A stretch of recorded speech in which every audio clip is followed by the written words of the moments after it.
तानाजी सावंत यांच्या त्या वक्तव्याने वादंग, राष्ट्रवादीचा आक्रमक होऊन सत्तेतून बाहेर पडण्याचा इशारा, तसेच मंत्रिमंडळातून हकालपट्टीची मागणी। मंत्रिमंडळात राष्ट्रवादी बरोबर मांडीला मांडी लावून बसत असलो तरी बाहेर आल्यावर उलट्या होतात, आपल्याला त्यांची ॲलर्जी आहे।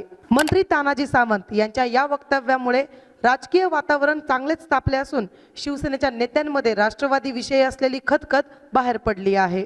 सावंत यांच्या या विधानानंतर राष्ट्रवादी काँग्रेसने जोरदार उलटवार केला। तानाजी सावंत जे बोलले ते ऐकून घेण्यापेक्षा सत्तेतून बाहेर पडलेले बरे। सावंत यांनी लक्षात ठेवावे की आम्ही सत्तेसाठी लाचार नाही। महायुतीत राष्ट्रवादी सावंत यांच्यामुळे नाही, उलट महायुती झाली म्हणून सावंत मंत्री झाले। पण ते असे बोलणार असतील तर त्यांच्या नेत्यांनी त्यांना मंत्रिपदावरून पायउतार करावे, अन्यथा आम्ही अजित पवार यांना विनंती करू की महायुतीत राहण्यापेक्षा सत्तेतून बाहेर पडलेले बरे, अशी प्रतिक्रिया पक्षाचे प्रमुख प्रवक्ते उमेश पाटील यांनी दिली। तानाजी सावंत यांना उलट्या कशामुळे होतात ते माहित नाही, ते आरोग्य मंत्री आहेत, आरोग्याचा काही संबंध असेल, मात्र महायुतीमध्ये असल्यामुळे त्यांना जर उलट्या होत असतील तर त्या कशामुळे होतात हे मुख्यमंत्रीच सांगू शकतील। यावर इलाज मुख्यमंत्र्यांनी करावा, असे मत राष्ट्रवादी काँग्रेसचे प्रवक्ते अमोल मिटकरी यांनी व्यक्त केले। मंत्री सावंत कोणत्या अर्थाने बोलले ते विचारावे लागेल। तिघांना एकत्र लढायचे आहे।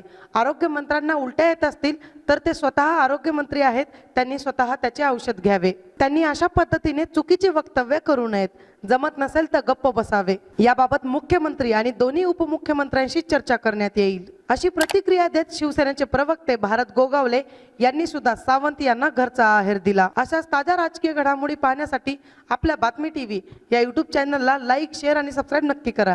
धन्यवाद।